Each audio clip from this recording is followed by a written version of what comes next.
Internet से जुड़ गए सारे जहां के लोग, पर घर के कोनों में तन्हाइयां पड़ी है। बातें कम और स्टोरीज ज्यादा शेयर होती हैं, मगर हकीकत में रिश्ते अधूरे खड़े हैं। बहनों, सोशल मीडिया ने हमारी लाइफ आसान भी बनाई है और थोड़ा मुश्किल भी।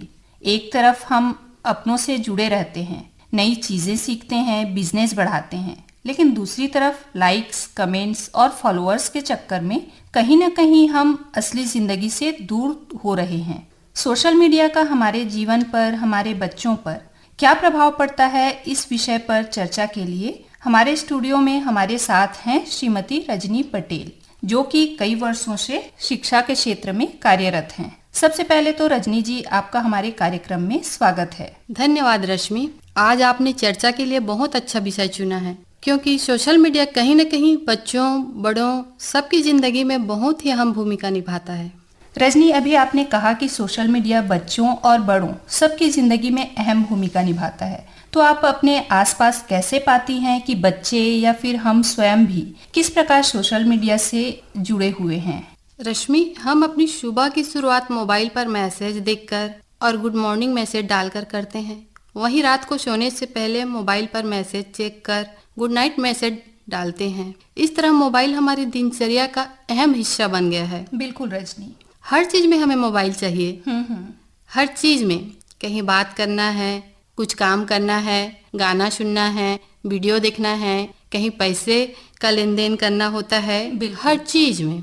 बिल्कुल, मतलब ये बोल सकते हैं कि सवेरे से रात तक हमारे हाथ पे मोबाइल रहता ही है और इसके बिना हमको अपनी जिंदगी अधूरी सी लगने लगी है। बिल्कुल रश्मि, पहले हम देखते थे कि हमारी दादी नानियां सुबह उठकर सबसे पहले भगवान को देखते थे, उन्हें प्रणाम करते थे। बिल्कुल।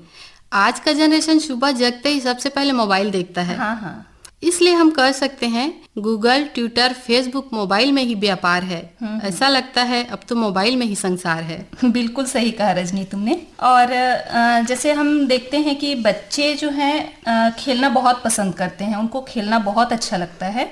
तो पहले क्या होता था कि बच्चे बाहर खेलते थे, आउटडोर गेम्स खेलते थे और इंडोर गेम्स भी खेलते थे, तो अपने दोस्तों के साथ बैठ करके खेलते थे। और आजकल उनके खेल के पैटर्न में थोड़ा सा बदलाव हुआ है। तो ये बदलाव किस तरह से है, ये आप इस पर कुछ चर्चा करना चाहेंगी? बिल्कुल रश्मि, खेल हमारे जीवन का अहम हिस्सा है। ये न केवल मनोरंजन के लिए बल्कि हमारे मानसिक और शारीरिक विकास के लिए भी बेहद जरूरी है। बिल्कुल। पहले बच्चे आउटडोर गेम ज्यादा खेला करते थे, जिसमें फिजिकल एक्टिविटी ज्यादा होती थी। बच्चे अपने दोस्तों के साथ मिलकर खेलते थे, उससे उनके चेहरे पर अलग ही खुशी होती थी। बिल्कुल।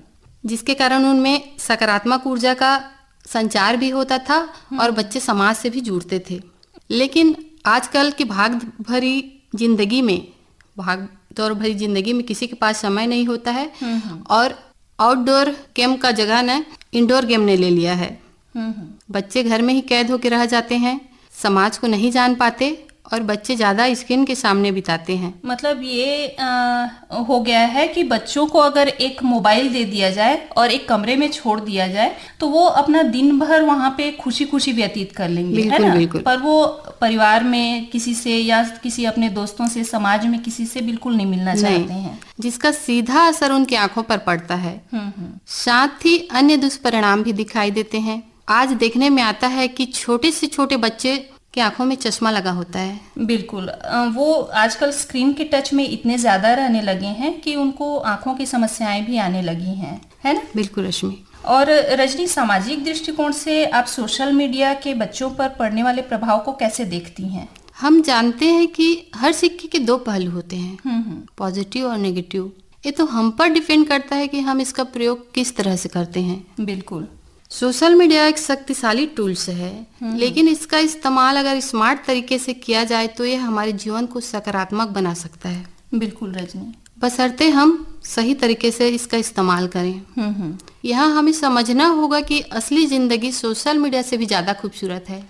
रजनी, यहाँ बच्चे या हम खुद भी देखते हैं कि सोशल मीडिया पर इतने अच्छे अच्छे वीडियोस आ रहे हैं, रील्स आ रहे हैं, तो उसको देख करके हम ये अंदाजा लगाने लगते हैं कि ये जो सोशल मीडिया वाली लाइफ है, वहाँ लोगों की लाइफ बहुत अच्छी है और वो बहुत खुश हैं। तो यहाँ पे हमको ये समझने की जरूरत है कि वो केवल रील वाली लाइफ है, जी, रियल जी। लाइफ नहीं है ना। रियल लाइफ में हम भी ऐसा करते हैं। आपने देखा होगा कि जब हमारा कोई पिक अगर हम देखें तो जिसमें हम अच्छे दिख रहे होते हैं उसी पिक को उसी कहीं को भी डालते अपलोड हैं। करते हैं, जी। है ना। हमें समझना होगा कि रियल लाइफ और रियल लाइफ में अंतर होता है और हम रियल लाइफ के पीछे ना भागें। बिल्कुल रजनी, अभी आपने कहा कि सोशल मीडिया का हमारे जीवन पर सकारात्मक प्रभाव भी पड़ता है। अगर हम इसका इस्तेमाल स्मार्ट तरीके से करें तो कैसे? जी, सोशल मीडिया कनेक्टिविटी और संचार का एक सशक्त माध्यम है जिसने रिश्तों की दूरियों को कम किया। सोशल मीडिया हमें दुनिया भर के लोगों से जोड़ता है, परिवार व दोस्तों से जुड़े रहने का एक बेहतरीन माध्यम है। आज सबके पास समय की कमी है ना। बिल्कुल। हर दिन हम किसी से मिल नहीं सकते, जी, जी। किसी से बातें नहीं कर सकते, लेकिन सोशल मीडिया जो है एक ऐसा माध्यम है जिसकी सहायता से हम हर दिन अपने रिश्तेदारों से, दोस्तों से बातें कर सकते हैं। दूर रह रहे लोग भी वीडियो कॉल, चैट और सोशल मीडिया पोस्ट के जरिए एक दूसरे के जीवन में शामिल रह सकते हैं। बिल्कुल। कहते हैं कि दूर रहने से प्यार बढ़ता है, पर मेरा मानना है रश्मि कि दूर रहने से दूरियां बढ़ती है, प्यार नहीं। बिल्कुल सही। सोशल मीडिया का रिश्तों को जीवित करने में महत्वपूर्ण योगदान है। हम्म। सोशल मीडिया बच्चों में जागरूकता बढ़ाने में भी मदद करता है। इसके माध्यम से दुनिया भर की नवीनतम घटनाओं से बच्चे खुद को अपडेट रख सकते हैं। बिल्कुल। आजकल आपने देखा होगा कि बच्चों को ज्यादा पता होता है कि दुनिया में क्या हो रहा है, कहाँ, और वो सब वो मोबाइल से ही देख के पता चलता है उनको, और रिसर्च करके तथ्यों की जानकारी भी प्राप्त करते हैं। बिल्कुल।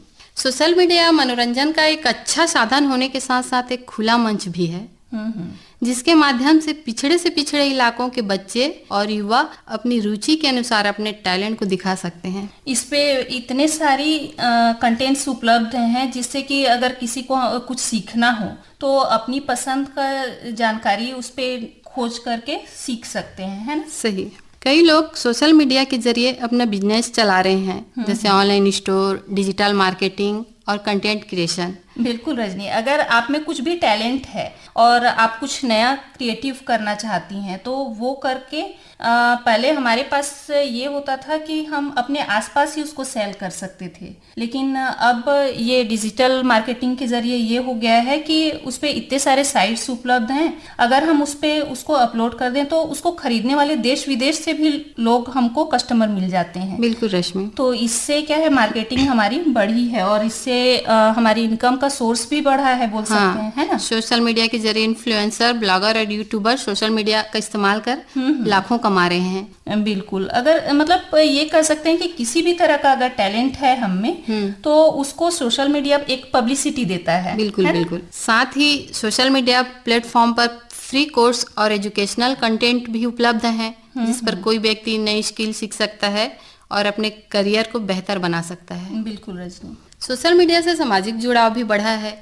रजनी, ये तो आपने सकारात्मक बताया, क्या सोशल मीडिया से कुछ नकारात्मक भी प्रभाव पड़ते हैं? सोशल मीडिया के अधिक प्रयोग की वजह से बच्चों में तनाव, अवसाद, डिप्रेशन और ईटिंग डिसऑर्डर जैसी समस्याएं बढ़ रही है। इसकी लत की वजह से वे रात को देर तक मोबाइल से चिपके रहते हैं जिससे उनकी नींद पूरी नहीं होती और उनमें अनिद्रा, मोटापा और दूसरी कई बीमारियों के गिरफ्त में आने का जोखिम बढ़ जाता है। बिल्कुल। बच्चों की सोचने समझने की क्षमता कम हो रही है।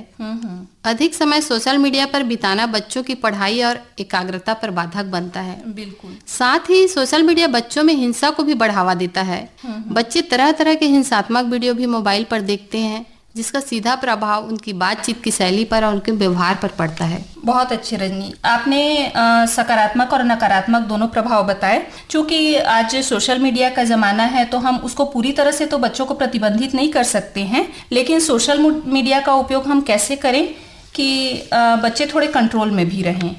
जी रश्मि, हम पूरी तरह से बच्चों पर प्रतिबंध तो नहीं लगा सकते क्योंकि हम सब जानते हैं कि सोशल मीडिया का सकारात्मक प्रभाव भी है क्योंकि यह टेक्नोलॉजी का जमाना है।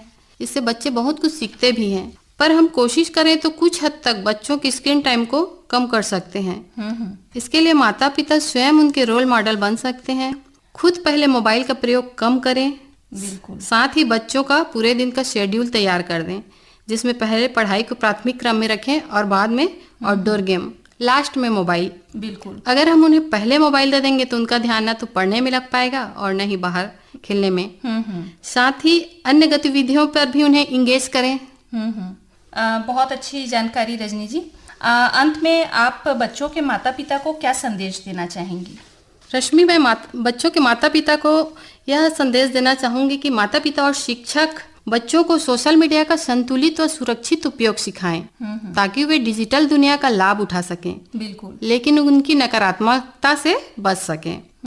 अंत में रश्मि, मैं सभी माता पिता से अनुरोध करती हूँ कि बचपन को बचा लीजिए, खेलों में लगा दीजिए, मोबाइल की दुनिया से थोड़ा सा दूर हटा दीजिए, स्क्रीन की चमक में न खो जाए आपका नूर, बच्चों के सपनों को रहने दे भरपूर। बहुत अच्छे रजनी जी, आपने बहुत अच्छी जानकारी हम पेरेंट्स को दी और आप हमारे स्टूडियो में आई और इतनी अच्छी बातें हमें बताई, इसके लिए बहुत बहुत धन्यवाद। धन्यवाद रश्मि।